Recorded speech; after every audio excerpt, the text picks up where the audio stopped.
Okay. I'd like to address one of the main themes in the novella known as Of Mice and Men. This theme is isolation and loneliness. Isolation and loneliness happens to be a big part of this novel, as well as other themes in the book. But I feel isolation and loneliness is a big part of the book. All of the characters in the book have to deal with isolation and loneliness at one time or another, like George, Lenny, Candy, Curly's wife, and Crooks. First things first, George suffers from isolation and loneliness when he is forced to kill Lenny, because he has had Lenny with him all of his life now, and now he's gone. For example, after George shoots Lenny, Slim comes to comfort George. When Slim does this, Carlson says, "Now what the hell you suppose is eating them two guys?" George feels alone now, and there's no one that can help that feeling, because no one knows what George is feeling at the moment. George can kind of relate to Candy when Candy's dog is being shot, because the men in the bunkhouse believe that Candy's dog was of no use and that he should be put out of his misery. After Candy's dog was shot, Candy isolated himself from everyone in the bunkhouse and kind of kept to himself because he was sad and he had lost his pal that he'd been with for a very long time.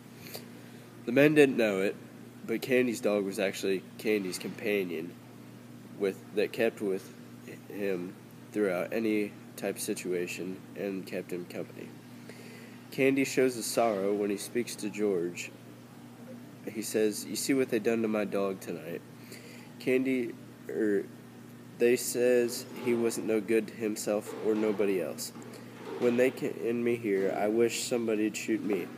Candy says these things because he feels lonely, and since his dog was shot, because he wasn't any use to anybody, Candy says he wishes someone would shoot him when he gets thrown out of working there at the camp. Crooks is another example of isolation and loneliness because he keeps to himself and isolates himself in his room all the time, except when he's working or playing horseshoes with the other workers. He stays in his room because he is black, and the workers in the bunkhouse don't like him because he's black. Crooks states that he can't hardly do anything because he's black.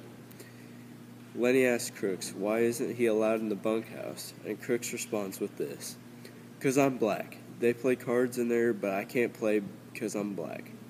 They say I stink. Well, I tell you, all of you stink to me." Crooks is obviously used to being left alone and no interactions with other people at all. So since people don't like Crooks because he's black, he just stays in his room and keeps away from everybody else. Curly's wife is our last example of isolation and loneliness.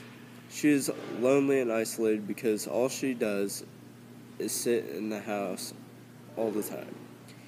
And she doesn't have another female to talk with and to understand what she is feeling. She always comes around in the book, but it seems too much to me like she is flirting with the other men in the work camp, when she really just wants someone to talk to. Although in the story, when she comes in the bunkhouse, she always asks if anyone has seen Curly, when even, sometimes, he is right under her nose. All of these characters in the book have significant similarities when it comes to loneliness and isolation, which happens to be the main theme, or one of the main themes of the book. It seems that everyone in the book has been lonely or isolated at one time in their life. So the book ends with George being lonely and maybe in regret for what he did when he shot Lenny, but he knew that if he didn't, Curly definitely would.